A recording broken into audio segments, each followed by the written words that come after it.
Olá, assista agora ao Jornal Panorama, que traz as principais notícias do Parlamento Capixaba para você. E esses são os nossos destaques de hoje. Vale presta contas das ações tomadas para diminuir a emissão de pó preto na Grande Vitória. Colegiado discute as consequências do abandono afetivo de crianças e adolescentes. Majesc critica a reforma administrativa em tramitação na Câmara Federal. Veja como foi a terceira sessão ordinária da semana. A manutenção do veto do governador ao projeto que organiza a captação de córneas no estado e impediu a votação de outros itens. Quem traz mais informações é a repórter Larissa Lacerda.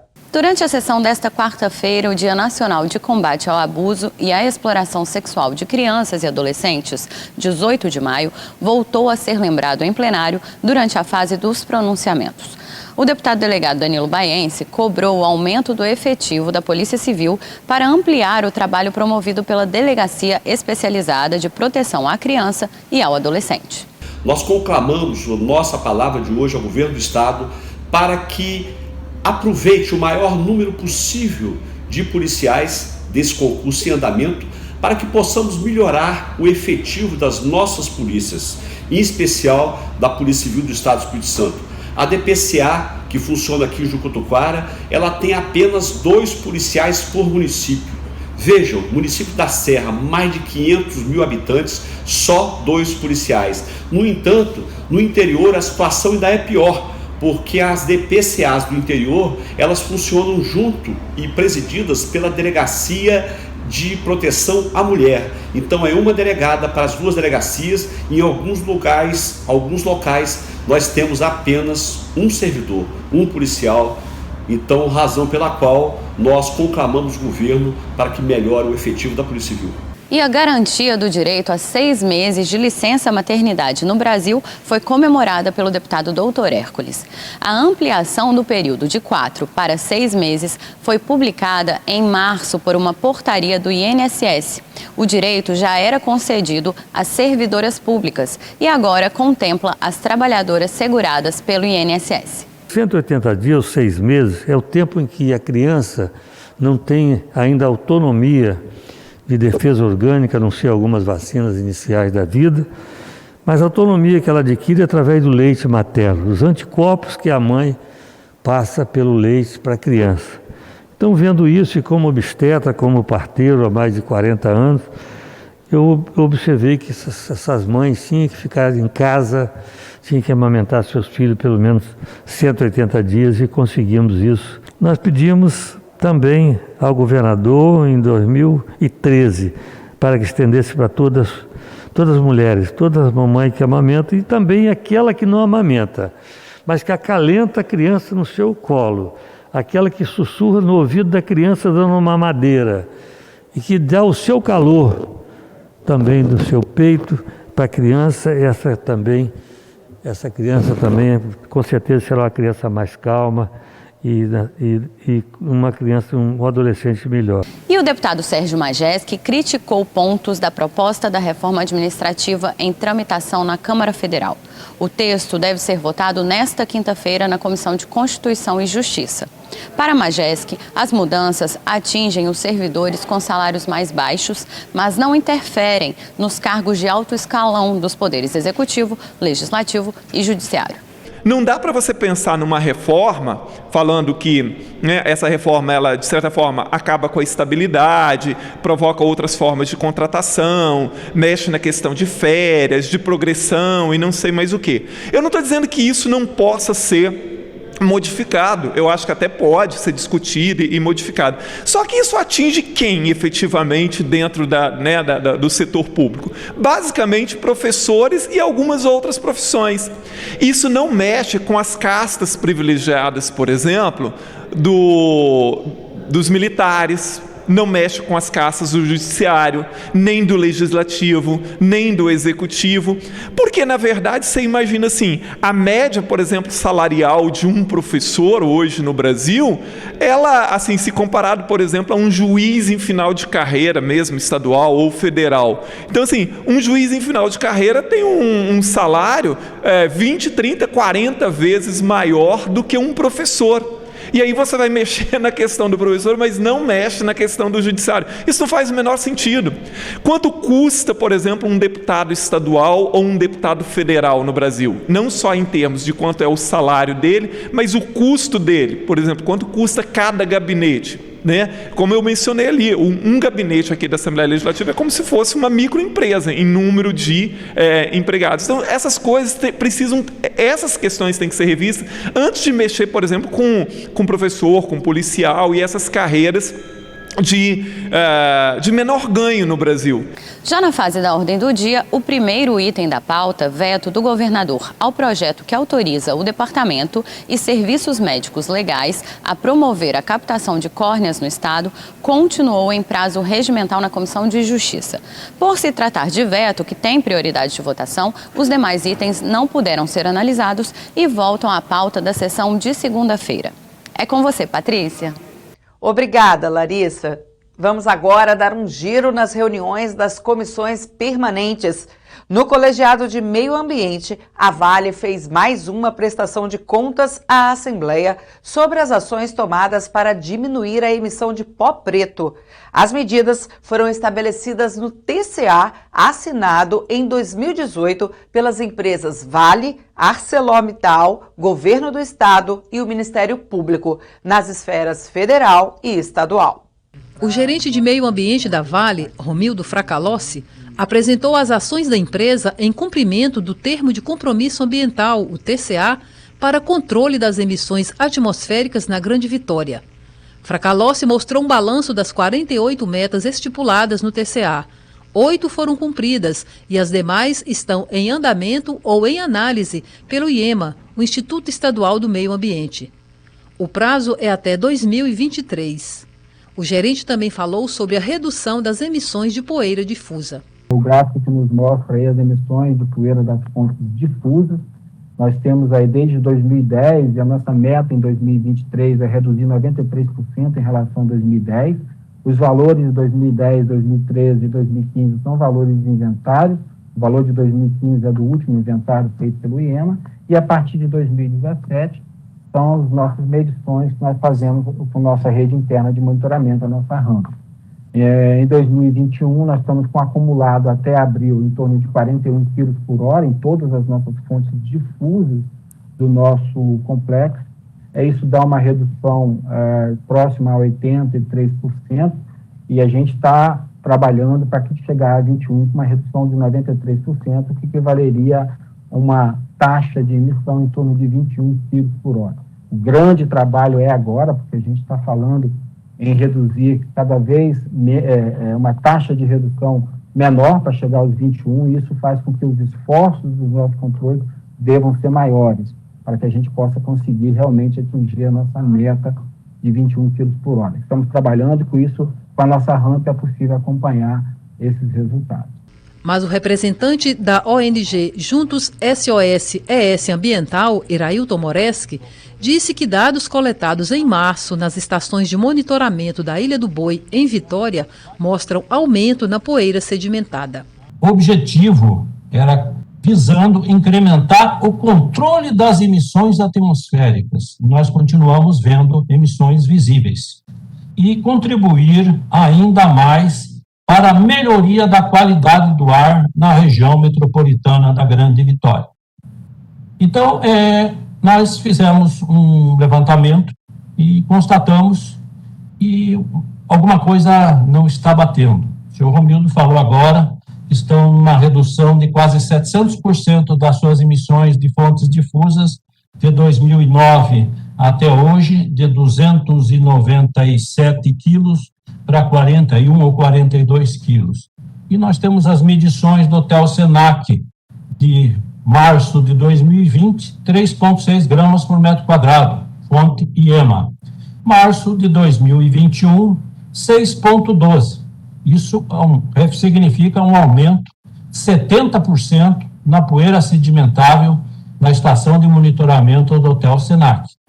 E no Clube Ítalo, no mês de março de 2020, 3,8 gramas por metro quadrado contra 5,99 em 2021, um aumento de 57,63% na poeira sedimentada.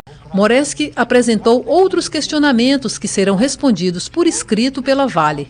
O presidente da Comissão de Meio Ambiente, Dr. Rafael Favato, fez um balanço da reunião.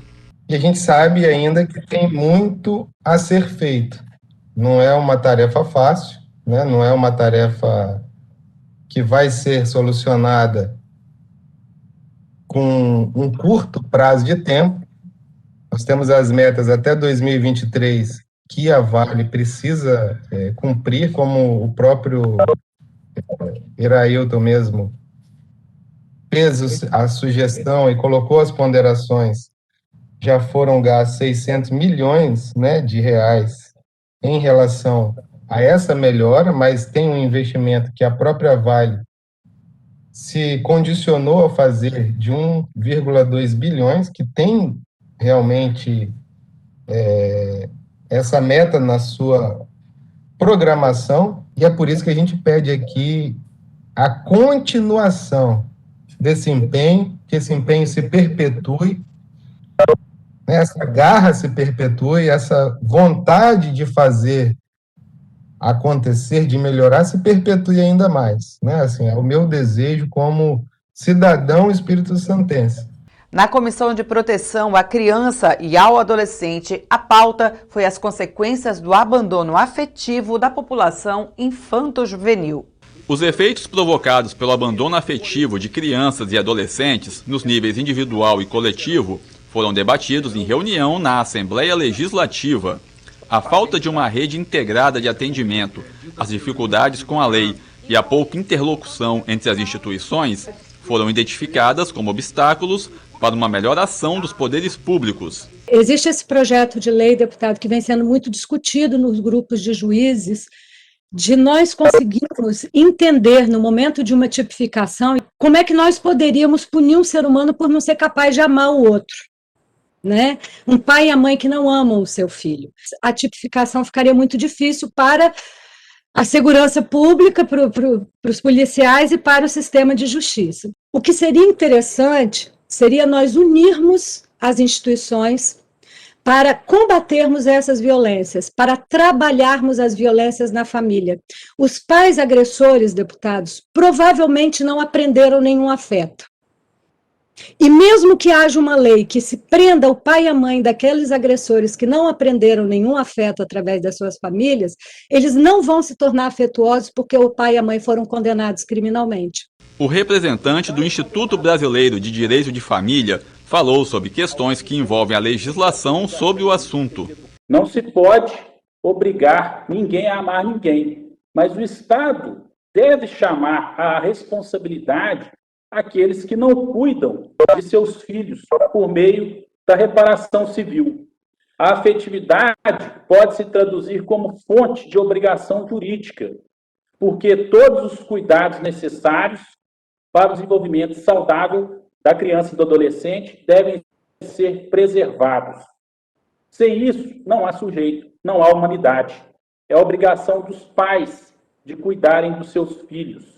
E aqueles que descumprem tal obrigação estão infringindo regras do Código Civil, do Estatuto da Criança e do Adolescente e da própria Constituição Federal, em seu artigo 227. Para a promotora de justiça Valéria Barros, quando não são oferecidos equipamentos adequados para crianças e adolescentes, é configurada uma violência institucional. Hoje nós não temos no nosso estado um centro integrado e os municípios não têm hoje um local em que as crianças vítimas e testemunhas de crianças e adolescentes possam ser ouvidos por pessoas capacitadas. Hoje nós temos o Conselho Tutelar, temos o CREAS, que fazem a acolhida dessas crianças, mas hoje, no nosso estado do Espírito Santo, nós não temos esse centro integrado. Esse centro integrado existe em outros estados. Essa lei é de 2017, entrou em vigor em 2018. Temos o decreto 9.603, que veio regulamentando essa lei e que trata desses centros integrados, importante local para a acolhida de crianças e adolescentes vítimas de abuso, principalmente de abuso sexual. Fizemos uma reunião com a vice-governadora e com toda a sua equipe, com as secretarias de Estado, para que a gente possa pensar na criação desse centro integrado. O presidente do colegiado, delegado Danilo Baiense, apresentou alguns números que demonstram o grau de violência a que crianças e adolescentes estão sendo submetidos. Os homicídios de criança e adolescente de 2021 se somam de janeiro a março, 28, só de janeiro a março. Dados da CESA, da Secretaria de Saúde, de janeiro a abril de 2021, 519 notificações de pacientes com menos de 14 anos que sofreram abusos sexuais. É muita coisa. A CESP, de acordo com a estatística da Secretaria de Segurança, estupro de vulnerável em 2019 foram 1.011, em 2020, 837, em 2021, de janeiro a abril, já foram 253. A DPCA, em 2021, recebeu 85 denúncias, realizou 28 prisões de estupro de vulnerável e 46 investigações em andamento. Além dos deputados, também participaram do encontro policiais civis e militares que atuam na área da criança e do adolescente, advogados e um coordenador de projeto social. Prioridade na vacinação contra a Covid e a fixação de piso emergencial fazem parte da luta dos servidores estaduais do setor de assistência social. O Colegiado de Gestores de Assistência Social do Espírito Santo, COGEMASES, e o Conselho Alimentar da CETADES, Secretaria de Estado de Trabalho, Assistência e Desenvolvimento Social, participaram da reunião do Colegiado de Assistência Social da Assembleia. Entre as demandas apontadas, as representantes das pastas falaram da necessidade de priorizar a vacinação dos servidores contra a Covid e reclamaram do corte de até 60% no repasse de recursos federais. A presidente do COGEMASES, Marinalva Broedel, informou também que os trabalhadores querem que a função exercida seja reconhecida como essencial. Reconhecimento pelo nosso Estado, que eu acho que isso é extremamente importante, fazer essa articulação junto ao governo para garantir realmente a imunização dos nossos profissionais. O contexto que estamos vivendo aqui são contextos de dias de guerra, a gente sabe disso, quantas vidas foram perdidas e quantos profissionais do SUAS perdemos e também foram contaminados por esse vírus que tem assolado a vida dos nossos munícipes, dos nossos usuários e todas as pessoas que perpassam pelas políticas públicas municipais. E a gente precisa muito do engajamento dessa comissão para que leve ao governador a necessidade do reconhecimento da essencialidade dentro do Estado do Espírito Santo e o mais rápido e breve possível que a gente possa entrar aí dentro do grupo prioritário para a vacinação. Ela pediu ajuda ao colegiado para lutar pela fixação do piso emergencial. E a gente precisa muito do reconhecimento da importância de fixação orçamentária dos pisos de repasse e a gente precisa de lutar por 1% desse orçamento. E a gente faz a chamada aqui, né? Eu preciso chamar os dois deputados que estão conosco para nos alertarmos da importância da fixação. Por que os demais serviços públicos essenciais já têm os seus pisos executados e fixados, já têm os seus repasses orçamentários executados e fixados, e por que não a assistência social tem? Por que não o Espírito Santo sair aí como o primeiro estado do país a garantir 1% no seu repasse? A representante da CETADES, Cíntia Grilo, informou que o orçamento de 2021 teve que ser refeito devido à pandemia e que o repasse do governo federal não tem suprido as necessidades da pasta. Segundo ela, o governo estadual tem lançado programas sociais para ajudar a diminuir o impacto da falta de recursos. Infelizmente, a gente não tem recebido com regularidade as transferências do governo federal para os serviços continuados da política de assistência social, que quem desenvolve e executa são os municípios, e aí são os municípios que realmente mais sofrem com esse romper de responsabilidades, e principalmente com relação a benefícios, né? Benefícios eventuais, por exemplo, o governo federal não cofinancia. Aqui no estado do Espírito Santo, a gente tem uma prerrogativa que o nosso estado, nosso governo, nosso governador entende a necessidade de cofinanciar benefícios eventuais e a gente também tem essa participação junto com os municípios. O nosso benefício de transferência de renda temporária, que foi o cartão Espírito Santo Solidário, que vocês estão acompanhando nas mídias do estado, foi uma importante iniciativa do governo do estado do Espírito Santo para fazer chegar renda as famílias mais vulneráveis e empobrecidas nesse momento da pandemia, que se tornam cada vez mais vulneráveis. Então, poderão ter acesso a este benefício mais de 86 mil famílias beneficiadas. Isso significa que, com base nos dados do Cadastro Único do Governo Federal, nós estamos possibilitando acesso ao benefício a 100% das famílias que atendem aos critérios pré-estabelecidos. E o investimento do governo do estado, que pode chegar aí a mais de 52 milhões de reais.